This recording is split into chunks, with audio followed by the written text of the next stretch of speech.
Hi, ಏನು reels ನೋಡ್ತಾ ಇದ್ರಾ? ಓಕೆ ವೇಟ್, ನನ್ನ ಮಾತೊಂದು ಸ್ವಲ್ಪ ಕೇಳ್ತೀರಾ? ನಿಮ್ಮ ಬಗ್ಗೆ ಏನೋ ಕೇಳ್ಪಟ್ಟೆ. ಹುಷಾರಾಗಿದ್ದೀರಾ ಅಲ್ವಾ? ಲೈಫ್ನಲ್ಲಿ ತುಂಬ ಸ್ಟ್ರಗಲ್ ಮಾಡ್ತಿದ್ದೀರಂತೆ. Very good. ಆದರೆ ನಿಮಗೂ ಯಾಕೋ ಸಾಕು, ಸ್ವಲ್ಪ ಬ್ರೇಕ್ ತಗೊಳ್ಳೋಣ ಅನಿಸ್ತಿದ್ಯಾ? ಯೋಚನೆ ಮಾಡಬೇಡಿ, ಈ ಟುಡೇ ಫೀಲಿಂಗ್ ಪರ್ಮನೆಂಟ್ ಅಲ್ಲ. ಈ ಯೋಚನೆಲೇ ದಿನ ಪಾಸ್ ಆಗಿಬಿಡುತ್ತೆ, ಒನ್ ಡೇ ಲಾಸ್ ಕೂಡ ಆಗುತ್ತೆ.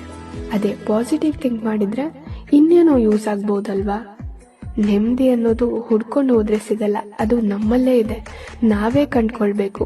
ಐ ನೋ, ಮನೆ ಜವಾಬ್ದಾರಿ ಹೊರಗಡೆ ಇಷ್ಟ ಇಲ್ದಿದ್ರು ಕಷ್ಟಪಟ್ಟು ಕೆಲಸ ಮಾಡ್ತಿದ್ದೀರಾ, ಆದರೂ ಒಂದು ಅಪ್ರಿಸಿಯೇಷನ್ ಇಲ್ಲ, ಎಲ್ಲದಕ್ಕೂ ನಿಮ್ಮನ್ನೇ ಪಾಯಿಂಟ್ ಮಾಡ್ತಾ ಇದ್ದಾರೆ, ಬಯಸ್ಕೊಳ್ತಿದ್ದೀರಾ. ಇನ್ನು ಮನೆಗೆ ಬಂದರೆ ಇಲ್ಲೂ ಮೂಡ್ ಸ್ವಿಂಗ್ಸ್, ಯಾರ ಜೊತೆನೂ ಮಾತಾಡದೆ ಆಫೀಸ್ ಟೆನ್ಷನ್ ತಗೊಂಬಂದು ರೂಮ್ ಒಳಗೆ ಒಬ್ಬರೇ ಕೂತ್ಕೊತಿದ್ದೀರಾ. ಇವಾಗ ಹೇಳಿ, ಮನಸ್ಸು ಖುಷಿಯಾಗಿ ಇಟ್ಕೊಂಡಿಲ್ಲ ಅಂದರೆ ಈ ಲೈಫ್ನಲ್ಲಿ ಸ್ಟ್ರಗಲ್ ಮಾಡೋದಕ್ಕೆ ಏನು ಅರ್ಥ?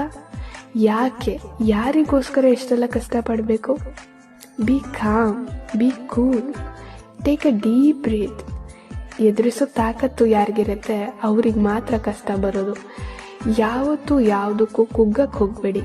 ಕಷ್ಟಕ್ಕೂ ಹೇಳಿ ಈ ಸಮಯ ಮುಗಿಯುತ್ತದೆ, ರಾಯರಿದ್ದಾರೆ ಅಂತ.